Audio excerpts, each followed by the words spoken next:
Welcome everyone to Neurodiversity in Focus, Autism and ADHD, the shift from disorder to identity. Today we are looking at how these neurotypes are not flaws to be fixed, but powerful ways of thinking that shape creativity, innovation, and resilience. So before we dive in, I just want to ask a question to the panelists and to the audience. Do you know someone, public figure or someone in your own life, who's built an impactful, insightful career while being autistic or having ADHD or dyslexia? And what do you think had them succeed?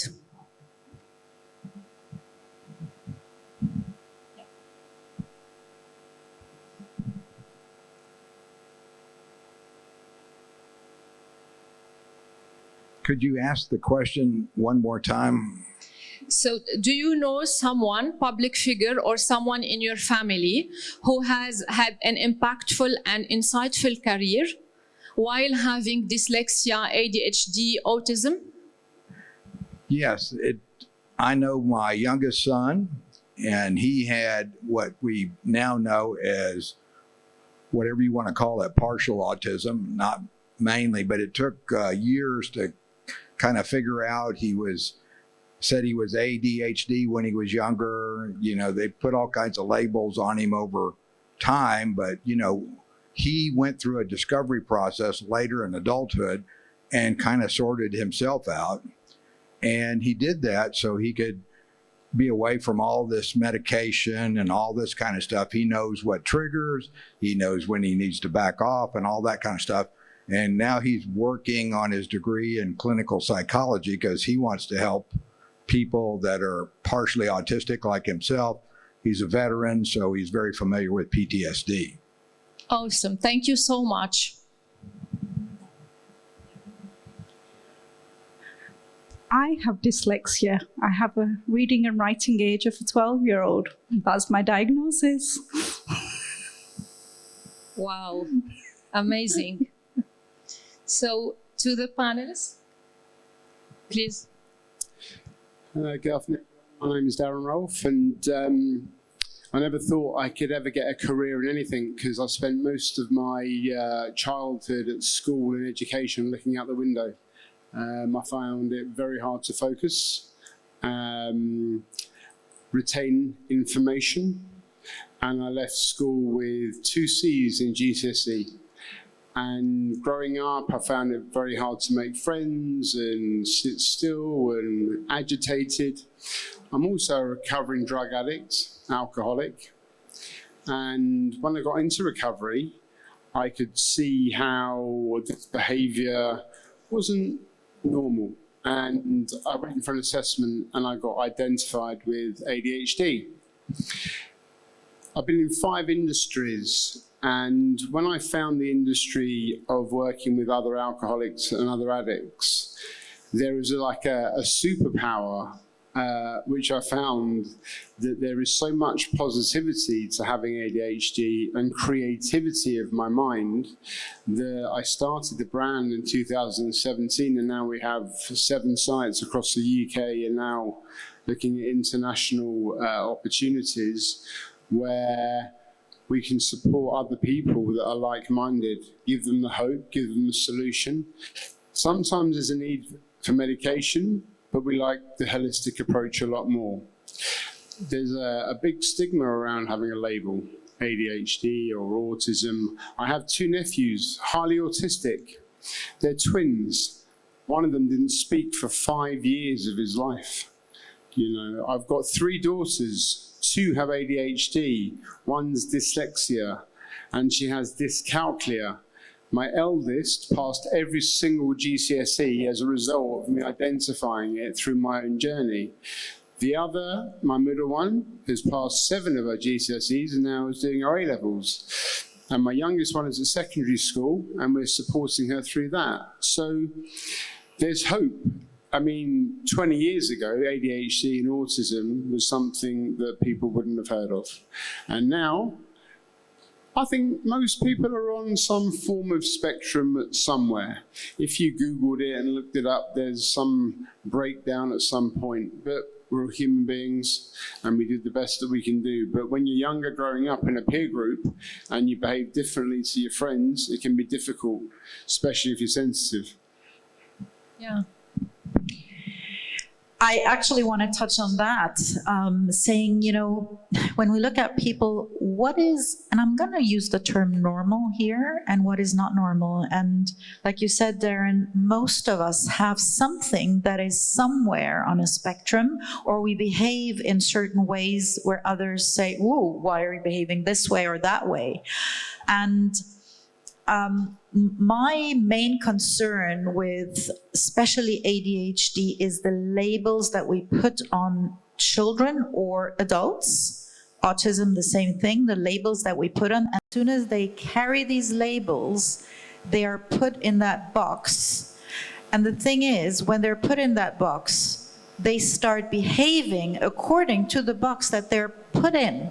Now, I'm not saying that some kind of, let's say, dyslexia or dyscalculia or whatever doesn't exist, but we all have something that bothers us, some kind of disorder maybe.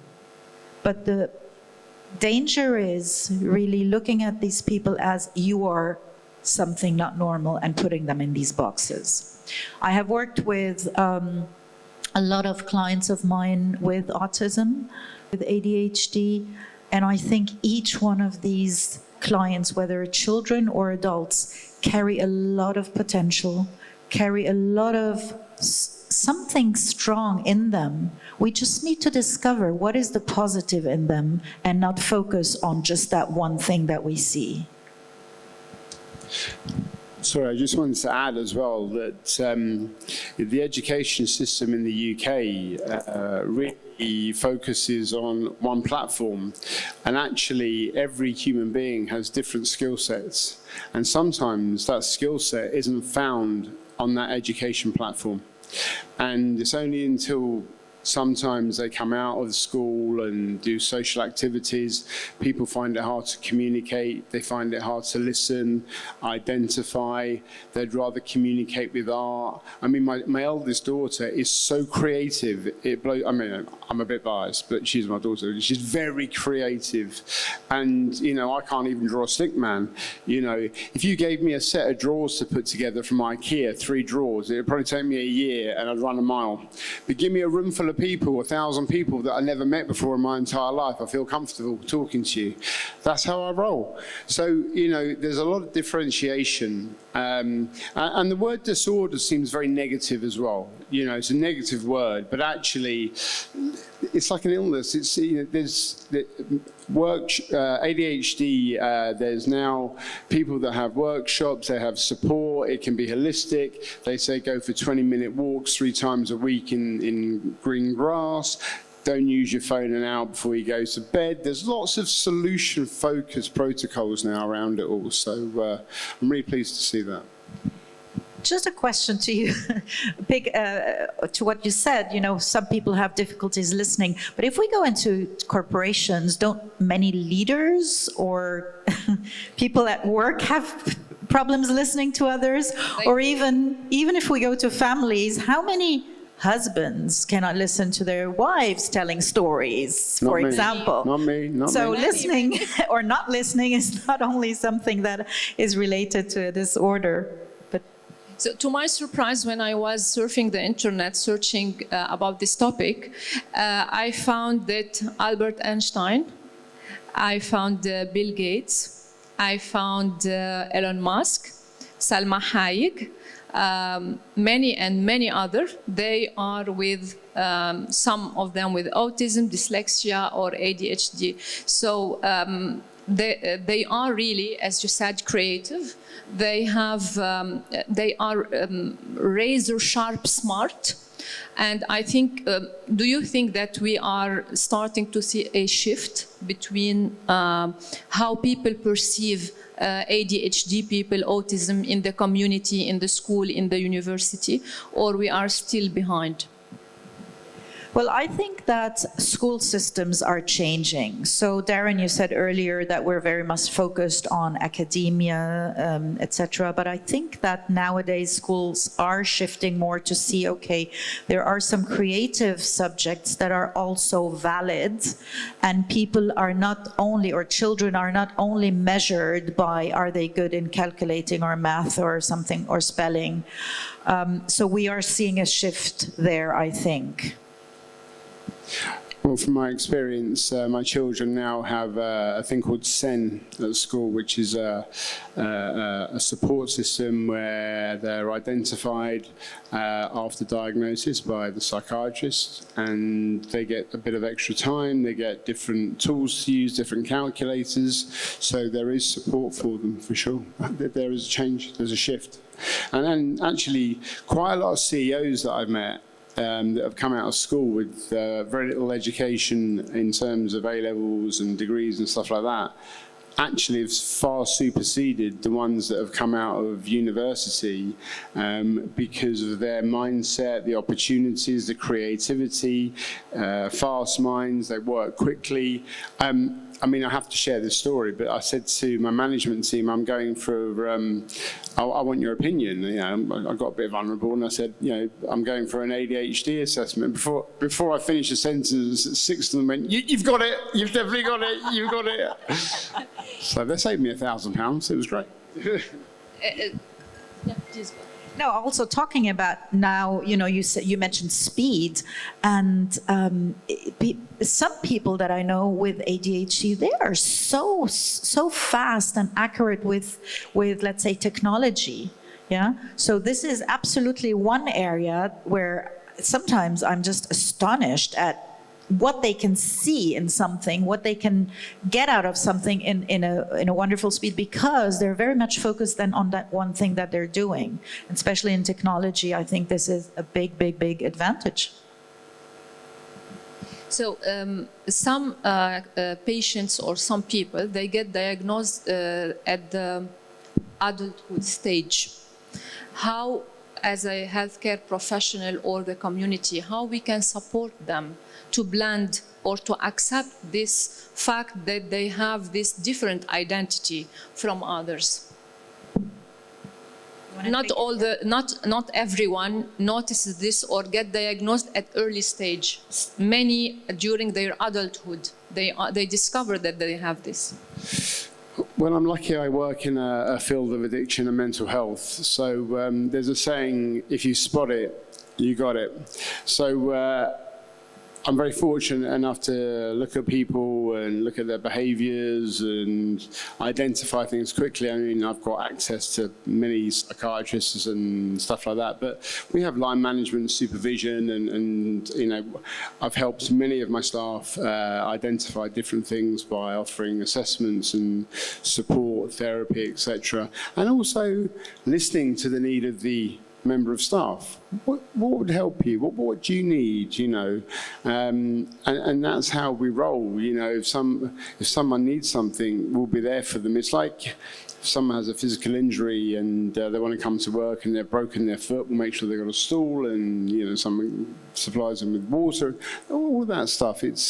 I'm fortunate enough because I'm in that environment. But for people nowadays, their policies and procedures are adapting, and HR is adapting because of that factor hugely.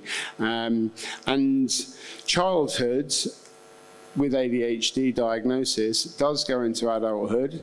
It simmers down a little bit and you become more aware of yourself. I am late for everything, by the way. My wife, she hates me being late because my head tells me if I'm going out at 8 p.m, at 7:58, I'll get in the shower. And I think I'll, you know, get everything done in 2 minutes. You know, that's how quick my head is. It's terrible. It's how I work, you know. But that's just me. So there's lots of change going on in the employment world. Well, I want to touch on another side, whether it's children or diagnosed a little bit later. I actually see, so I do work in training, but I'm also a hypnotherapist and work a lot with clients with hypnotherapy. And what I also see, and this is the danger of diagnosis, is, again, like I said earlier, when you're put in that box, you're treated as that box. So what I see sometimes when I go into schools is that, let's say ADHD is, again, I'm not saying it's not there, but I'm saying oftentimes it is used as an excuse. When I see my clients, and that is with every diagnosis, right? I was working with a young man, 32 or whatever, 31 years old, and diagnosed bipolar. And when he didn't do what he said he would, I was coaching him also, and he was meant to do something during that week, and when he didn't, his excuse, well, I'm bipolar. So it was like getting that as a face of, as an excuse why he's not doing things. So I often don't really label the children or the adults I work with, rather look behind it, say, okay, this is a behavior of yours, but you're not, this is not your identity. Don't identify with that. I'm very sorry, ladies and gentlemen, but my ADHD has just kicked in and I have to leave the stage. I have to have a very important meeting. And I just wanted to say thank you to Dr. Lina and Mona for the panel. I'm sorry that I have to leave early, and thank you for your attention. And it's been a pleasure being invited. We want to thank you for your participation. Thank you very much indeed. It was very insightful. Thank you very much. Thank you. Speak to you soon. Thank you, Darren. So we can continue. We still have... We can continue. So go ahead with what you were saying about identity. Okay, Yeah. so I'll go back to that. So identity in general is something that, so who of you knows what, for example, the Pygmalion effect is? Anyone knows? Yeah, right? So when we think of someone in a certain way, we will automatically project these thoughts onto that person, and we will treat that person in a certain way, whether consciously or unconsciously. So if I think that, for example, Lina, you have ADHD, and now we need to treat you in a more careful way, I will automatically and unconsciously treat you that way. Exactly. But because I'm treating you that way, you will respond that way. So actually, you will confirm what I just projected on you. And this is something that I see a lot of times when I work with parents and children. I can see that the parents actually project their fears of what is my child going to do with that disorder, or how is it going to be successful in life with that disorder, and they're projecting that onto their children, and they're confirming and reassuring the child that, yes, you do have that disorder. And again, I'm not saying that it doesn't exist. I'm just saying that by labeling things and diagnosing things, we are really, really pushing people to believe, okay, that's me, and I cannot change, and I cannot do anything about it. But we can. Yeah, of course, because I know, I don't know how much it's true, but I always read that if there is someone who's diagnosed with ADHD, it comes from one of the parents. It is in the family, whether they know it or not. And they had a normal life, that get married, they get work, they are doing their daily life normally. But when it comes to their children, how they will, no, don't tell me, don't, but it's, I don't know how much it's true and proven that researchers, where they got into this, that it is one of the parents, or it is in the family, if not third degree, second degree family, but still these people, they lived a normal, let's say a normal life. What is your opinion about this, or your insight about this? Absolutely, you know, and everybody actually can live a normal life. It's just, you know, back to what we said at the beginning, everybody has preferences, yeah? And like Darren just, okay, I need to move, I need to go. And he says he likes to do things quick. I like to do things last minute. I'm not diagnosed with ADHD or anything, but you know, I'm like, whoa, I go there, then I go there, then I jump here. I do a million things. I mean, I have one of my team members also here, and you can confirm, I'm all over the place. I was never diagnosed with ADHD, but that's my preference. That's how I like working. I know people, a lot of people who are very methodical and like to do one thing at a time and focus on it. It's just a preference. It's just a different way of working and dealing with it. And I think each person needs to discover and recognize what is it that I need in life and how can I function. And the problem is nowadays also with maybe social media and societies in general, that we have to be a certain way, we have to look a certain way, we have to, you know, do certain things in a certain way. Exactly. And once we do that, we are again in these boxes and we are labeled. Yeah. So again, to what Darren said at the beginning, school systems, especially in the past, where, okay, you are 6 years old, you get into first grade. But 6-year-old and 6-year-old is different. Exactly. There is a difference. You're 6-year-old, you have to know what 5 + 5 is. But maybe one child really is great. One child knows what 20 + 20 is, but the other child is great at drawing or sports or football. You're right. To build on this, I had the same situation with my son.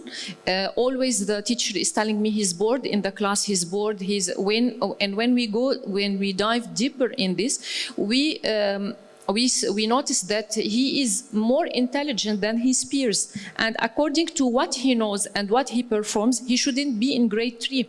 He should be in grade 6, but because the school system does not allow this, he had to stay in this class, but the school was supporting him to give the subject of the 5 years at the age of, at the grade of 3 years, yeah.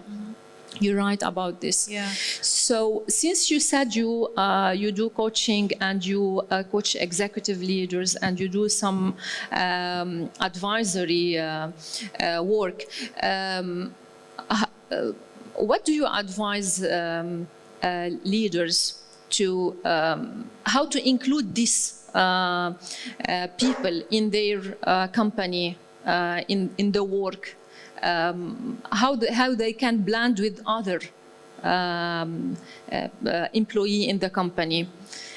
So what I see when I do corporate training is that oftentimes due to deadlines, due to just the rush of everything around us and demands of, you know, the system, we want to have everything done quickly, and we want everybody to be part of a team and to be the same. And basically, it's the same thing that I recommend for parents with children, is to see and treat each individual differently.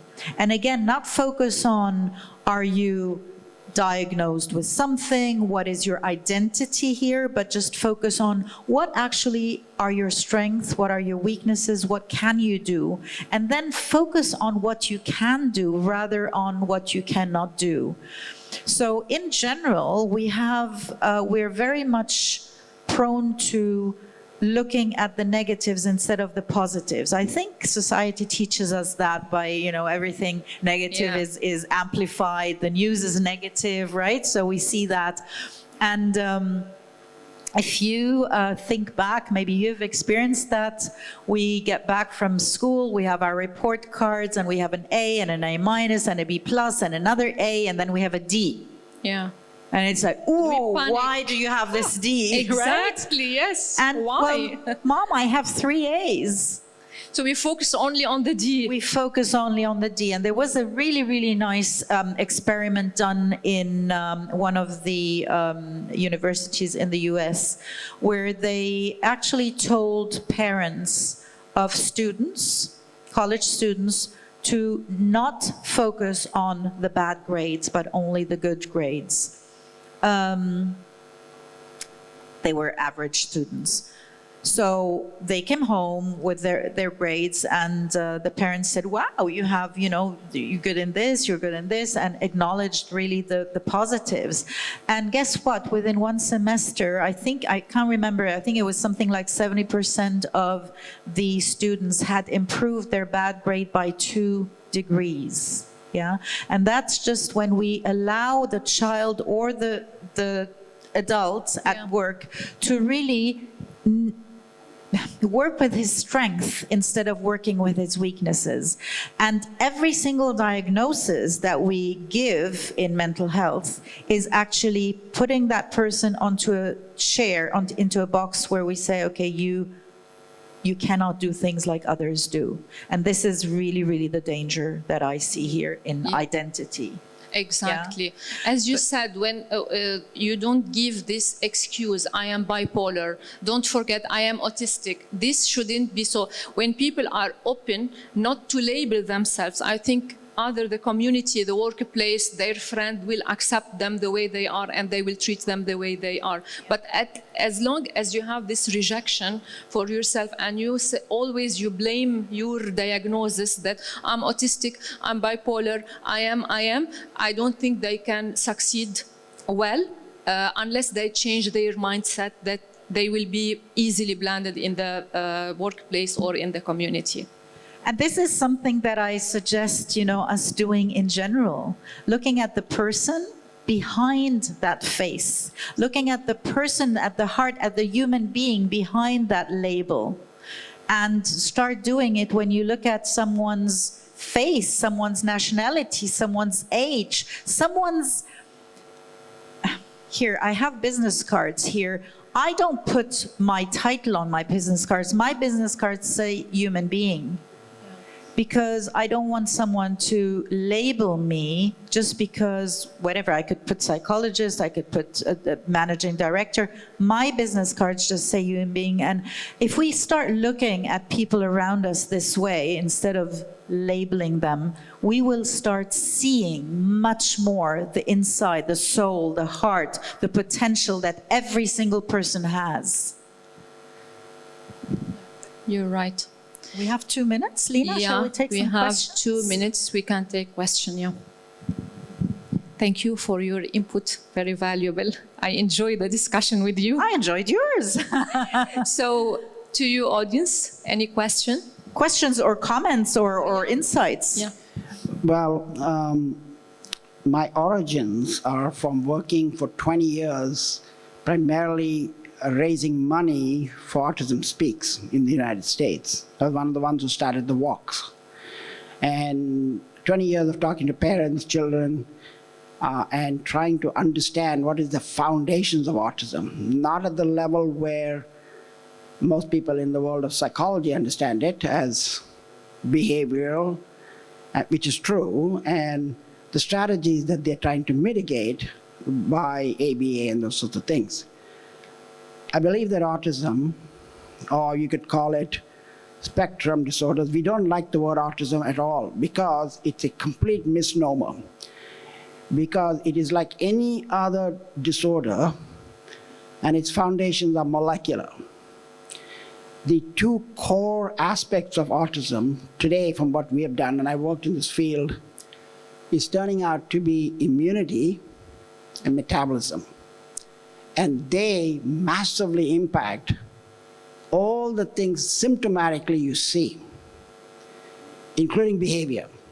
There are connections of how the immunity affects the brain, and then you get all the things that define it. Stereotypic behavior, psychosis, and one extreme it can be nonverbal, on the other extreme it can be extreme genius that you pointed out to, but they have social inhibitions. None of these things in themselves define autism, or neurodiversity is the better term for it. What it's saying really is there's a foundational change that occurs, and then it has effects. So they have also skin rashes and all that, that's all immunity. They have gut problems, right? That comes from changes in the gut microbiota. Why? Because their gut intrinsic support systems is shifted. You get C. diff and all these things. So the whole field has spent its entire 20 years treating everything from the outside in, without realizing these kids really need to be treated like any other disorder, metabolic, like if you have diabetes. Why do you have diabetes? In the late stage of diabetes, you go blind, your vascular stuff falls up. But reality was they had an insulin deficiency.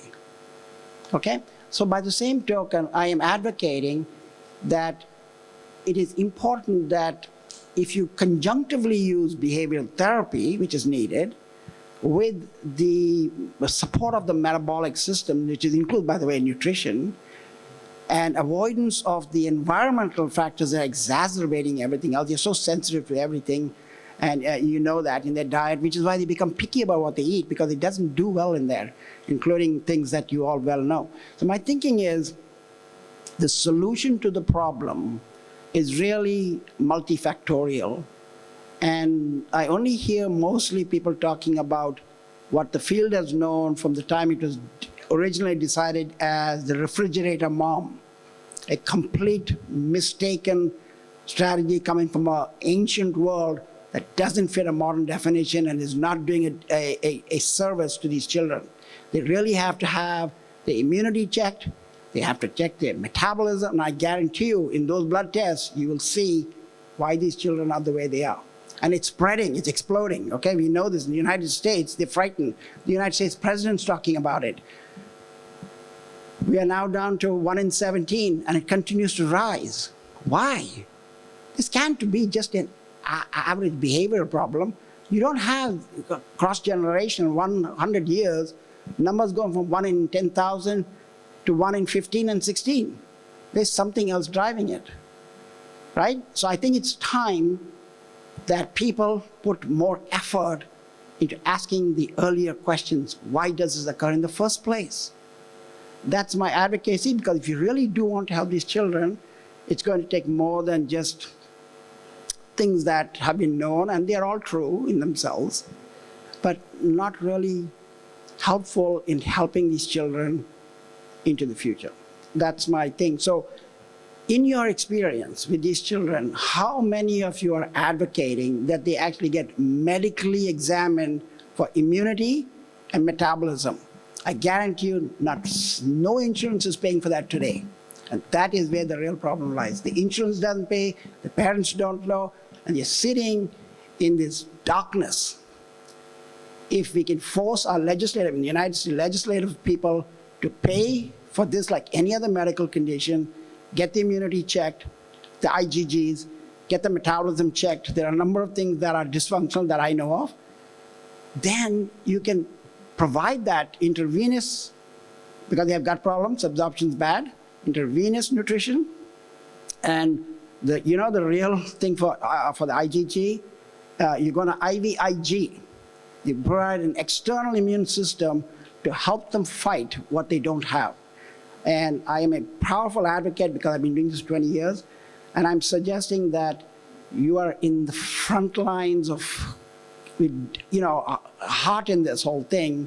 Make sure that in your country or wherever you're doing, get the medical community and your insurance people to do just two things, and I guarantee you'll have a better place with these children.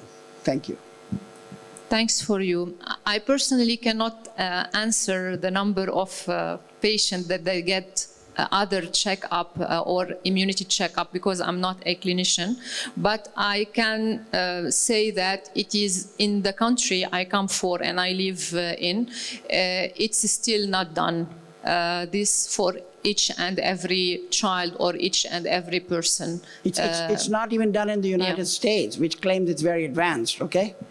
It's honestly, it's primitive even in those kind of countries, because for so long the term autism and behavior were connected.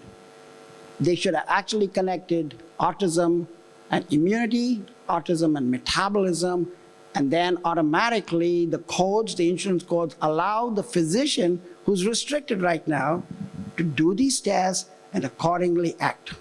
Yeah, maybe That's Mona wants my to add thinking. something.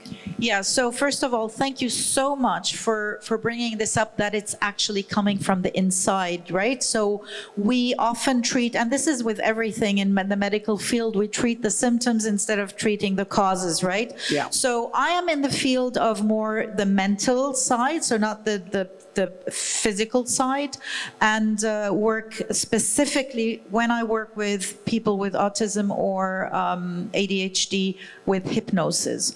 Now, what we do is really see what is the mental cause, because yes, you are rightfully saying it's maybe the immune system, the metabolism, something. But what actually we know is that our physical body is also affected by our emotions and our mental health. Sure. And when we say nowadays it's increasing, and we're seeing a great number of people who are diagnosed now with ADHD or autism nowadays. ADHD is everywhere. Why? What factors are contributing to that? And a lot of times it goes back to a very simple factor of stress. And when I say stress, I don't mean stress at work. I mean mental stress. I mean what is going on in families, what is going on in societies, what is affecting people on the inside that will actually affect their whole digestive system, their whole internal system, and that in turn affects, gets other things. You mentioned diabetes. I have a 91-year-old mother that I just recently, or 2 years ago, brought from Germany to Dubai. She now lives with me, and she was not getting the best care, or let me say she was getting really bad care in Germany. And she reached a point where she just, I can say she just didn't want to live anymore. She was in pain. She didn't get the care she needed. She had diabetes type 2, but was on insulin. Well, guess what? She's off it now. She's off it now just because she's more relaxed, she's happy, she's in an environment where she's not constantly, her body is not constantly in a fight or flight. Yeah. So whatever disorders, we sometimes say, okay, here are your pills, here's your insulin, here are your whatever pills we give, but instead of treating the cause and seeing, okay, what actually caused all of that. And I think in the world we're living in today, there are a lot of social factors that affect children, whether it's the demands of the parents or the home or social media, society in general, media, or indeed, you're right. school, whatever it is. And all of that affects our health, because it's all connected, mental and emotional. I completely agree with you that stress is a factor, and you would be surprised, it is also a factor in dementia. In dementia. Dementia, yeah. Yeah. And so, because, like I said, it's multifactorial. And stress is going to contribute, because we have in our body cortisol, and under constant stress, it constantly changes your nervous system. You know that, right? So I'm not disagreeing with you there. I said there's stress, there's metabolism, and there's immunity. And if these three things in conjunction, and maybe some other that I don't know about, we will be in a better place with these children. And then on the other side, with the kind of behavioral therapies brought in on top of that, you will get a place and you will move them along a so much better trajectory. When you're missing one component of the recipe, like in a real dish, like if there's no salt, then it doesn't quite taste the same, does it? It's tasty, but not quite the same. Well, in many ways, complex diseases, the ones I study, Alzheimer's, but also autism, is a complex disease or disorder, and can be better treated with what you just said, stress, what you just behavioral therapies. But the two other components that I would also advocate for, all I'm saying is immunity and metabolism. Absolutely. Thank you so much. Thank you. Yes. Hi, can I just say it was a really amazing panel you had there. I really enjoyed the insight. So I've got someone close to me, and he's recently been diagnosed with bipolar. And I understood how you said don't have it as an identity, look at it as a behaviour. You did also mention the fact that it can be beneficial for them not to kind of acknowledge that this is what I'm diagnosed with. But we're currently going through the opposite, in the fact that he is not admitting or understanding that he is actually being diagnosed with bipolar. So I just wanted to know your insight on, should we then actually take a step back and not make him understand that he is actually being diagnosed with bipolar, or how should we navigate this? So what I would do here is take a step back and say, okay, let's discover what is it that you're easily how are you easily navigating life, and what is maybe challenging you, and let him come up with the things that he wants to change. Oftentimes we judge people by how they behave. And again, like I said at the beginning, someone who's just moving around a lot or jumping around a lot does not necessarily have ADHD. Now, bipolar,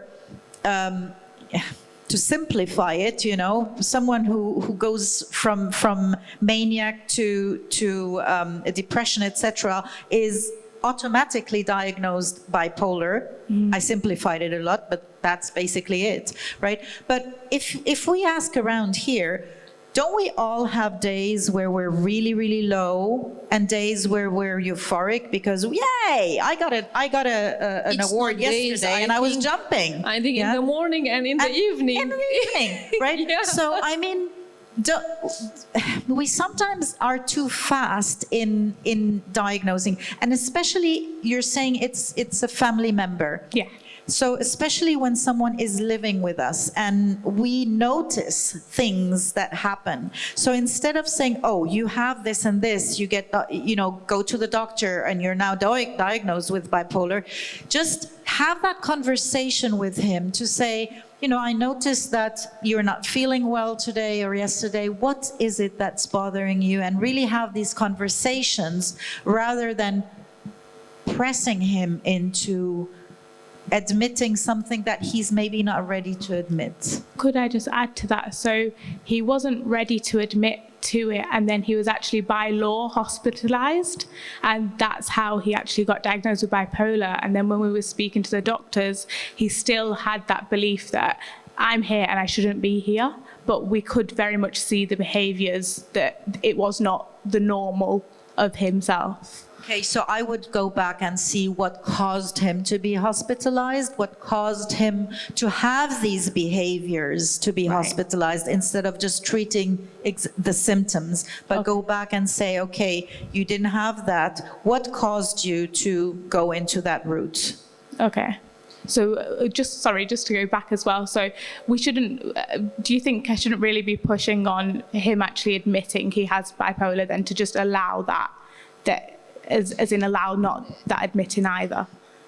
I think a question might be helpful if you can ask, what are you afraid that will change in your life if you will know that you have this? What are you afraid of? Yeah. Okay. I think we will be still kind to you, we'll still love you, we'll treat you with the same. So I think people, when they don't want to accept, they are fearing the rejection. Okay.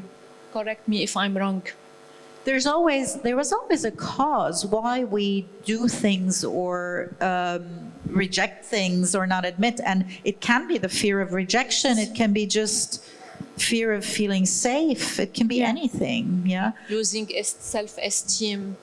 People will look at them a different way. There will always be a cause for this denial state, I must say. To have that open conversation then. Thank you. But again, going back and not pressing him to admit you have that, so tell us, what are you afraid of? But saying what bothers you? What caused you? Always go back to the cause instead of the symptoms. Right. Thank you so much. You're welcome. Oh, hi. So I'm sitting here and I'm ADHD. I've got ADHD. I was late diagnosed. And I'm listening. There's a lot of stuff going right over my head. I don't get it. I don't feel there's a lot of identification. My wife is got autism. I've got 2 children with ADHD and autism. And when you live with this, you know what it really means. It is very, very powerful, and it cripples people. This mic is driving me crazy. It cripples people to a stage they can't get out of bed. Yeah, they can't get out of bed, they can't function.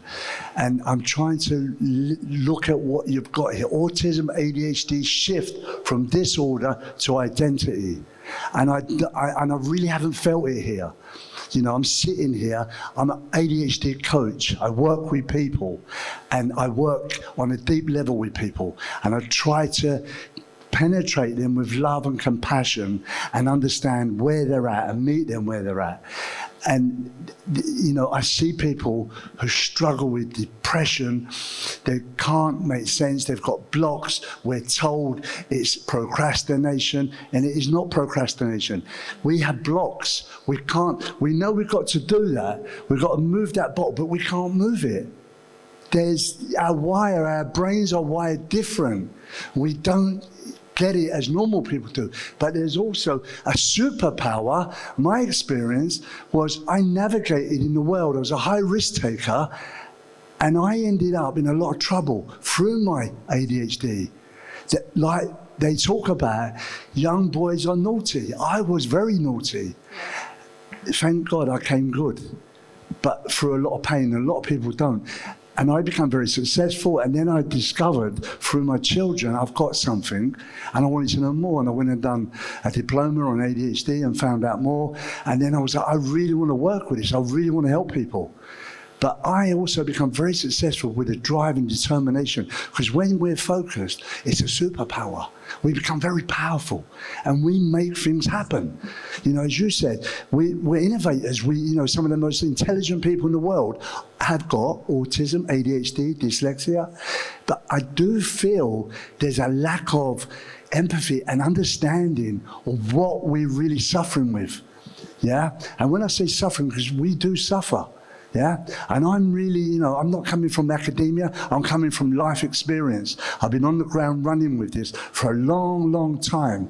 And it hurts me. I see people on a daily basis, and I go, bing, ADHD, and then we talk and we connect on a level that you don't with a normal, and I don't mean normal, but just generally people who hasn't got this.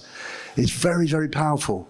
And, and being in a family with, neurodiverse, the dynamics sometimes are just phenomenal. Sorry, I trust I've made sense, but I just coming from a compassionate place of, I just feel sometimes a misunderstanding of what ADHD, autism really is.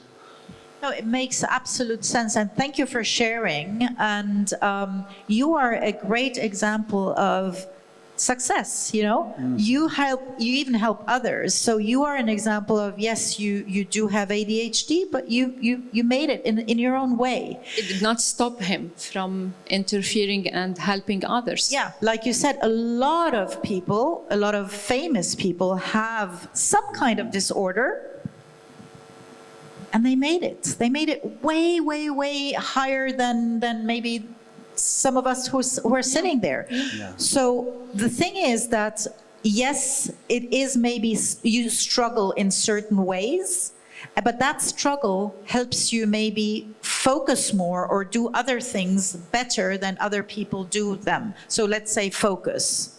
Yeah. So where I'm getting at is that each person struggles with different things, and ADHD, yes, is real, right?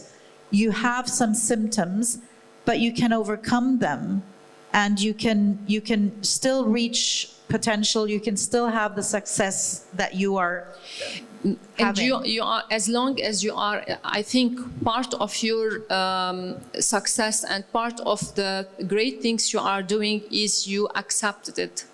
But it is a daily reprieve. Yeah. It's not done deal.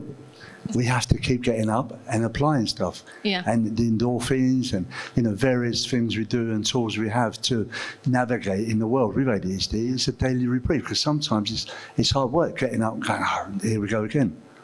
we know that as humans in life. Thank you. Thanks for your participation. Hi, one last question. Dr. Siddharthan here.